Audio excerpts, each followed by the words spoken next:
Ladies and gentlemen of the press, good morning. Still is the very hard morning. I read this statement behalf of all of us in Azimio la Umoja One Kenya Coalition Party statement entitled, "We strongly condemn the sponsored violent protests and support the public demands for the resignation of Ruto regime." Good morning and thank you, members of the press, for joining us today. Azimio la Umoja One Kenya Coalition Party is deeply concerned about the recent increase in violence during the GenZ-inspired protests. In the last 2 weeks, GenZ has inspired the majority of disenfranchised and disillusioned Kenyans to exercise their constitutional rights to assemble, to demonstrate, to picket, and to petition. They continue to do so in a manner that has captured the attention not just of Kenya, but the region, Africa, and indeed the whole world. In the typical fashion of a tyrant, the Ruto regime attempted to silence their voices by intimidation, arrests, abductions, and hijackings. This did not work, and indeed it shall never work. According to the Kenya National Commission on Human Rights, local and international media, the police executed a shoot-to-kill order that extinguished 41 young Kenyan promising lives, with over 300 Kenyans admitted to hospitals with gunshot wounds. We also note that the youth raised their demands from hashtag reject the finance bill to hashtag Ruto must go. Ruto and his henchmen sponsored goons infiltrated with the sole intention of destabilizing the continued peaceful protests. These disgraceful, criminal, and illegal activities violate the right to peaceful protest as provided for under Article 37 of the Constitution of Kenya 2010. Despite these perpetuated horrors, the young people have continued to march our streets, determined to drive and realize meaningful change for themselves, their families, and their country. We have observed that the intention of yesterday's well-organized, coordinated, and state-sponsored chaos was to undermine and denigrate the GenZ-inspired nationwide non-violent protests. Looting was intentional. The destruction was planned. The torching of public and private property worth billions of shillings was carried out in collaboration with the already corrupted security forces in the full glare of the media, and indeed international media as well as onlookers. We also note that despite a court injunction prohibiting the use of live ammunition, tear gas, and crude weapons to disperse protests, police continue to deploy arbitrary gunfire, resulting in innocent deaths and injuries. To restore peace in the country, we demand that the police act swiftly in identifying and apprehending all the violent and criminal elements that infiltrated the peaceful protests.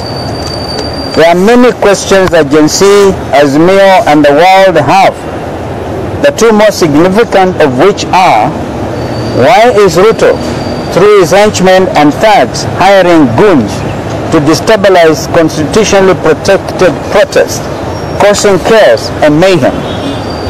Is the goal to declare a state of emergency and suspend the constitution?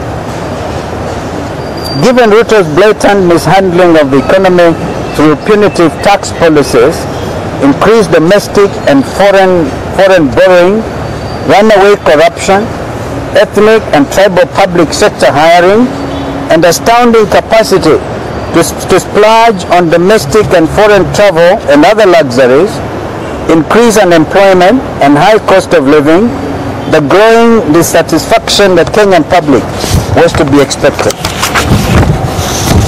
Generation Z is tired and Kenyans are tired. The slew of lies has left the hustlers, quote unquote, distraught and traumatized.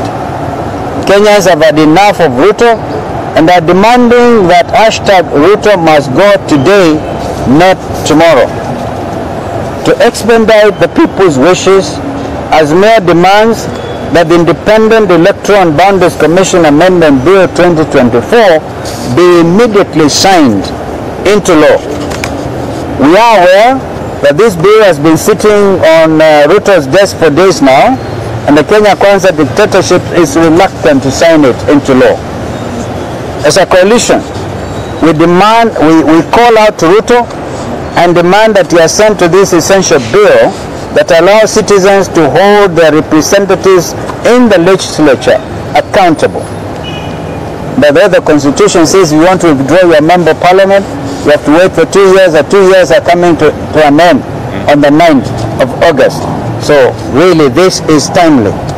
We have officially, through our constituent parties mechanisms, put on notice all as mere legislators who went against the wishes of their people. We are supporting the call for their recall. We continue to offer our condolences to the families of all those who lost their loved ones from the police bullets. We also wish those admitted to different hospitals quick recovery.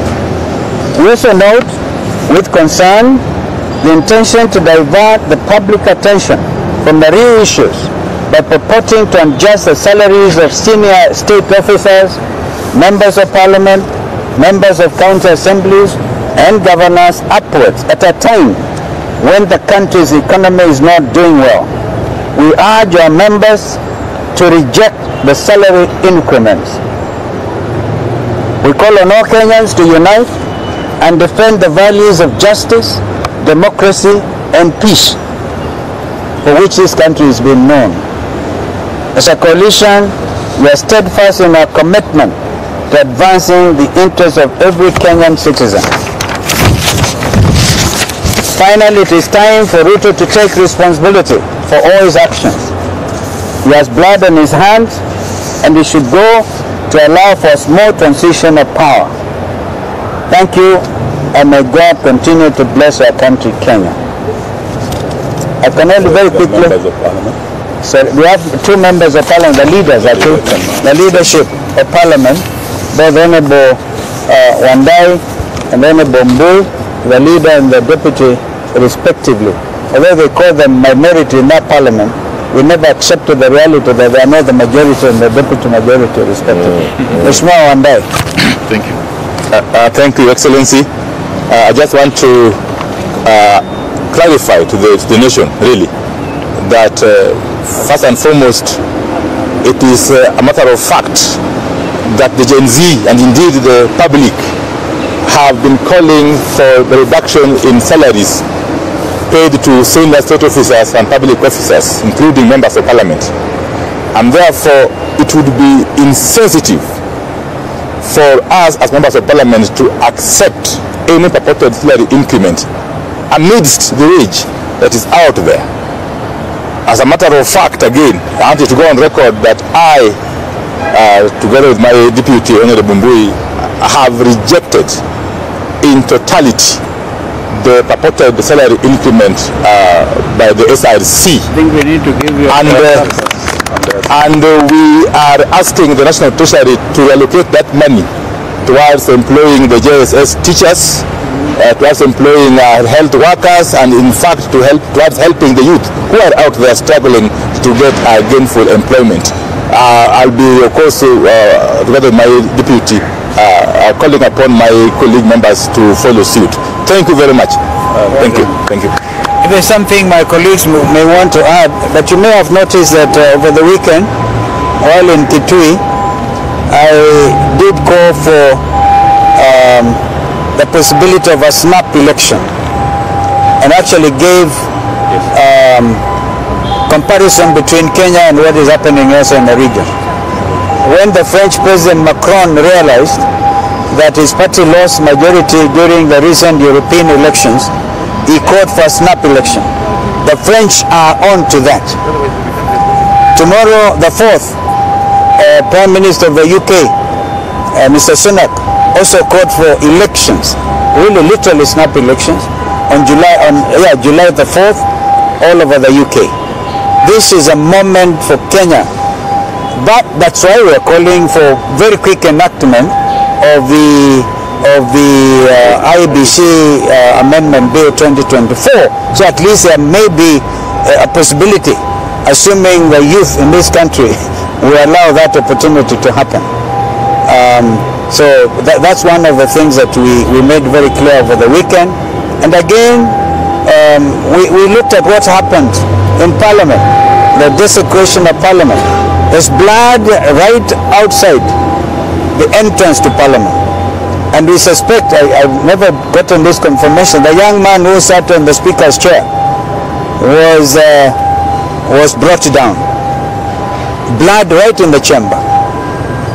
How, in all honesty, will members of Parliament want to sit in a place like that? These are some of the questions that we must ask as leaders. But, Mheshimiwa Eugene, if there are any questions, if there are questions, I can deal with them.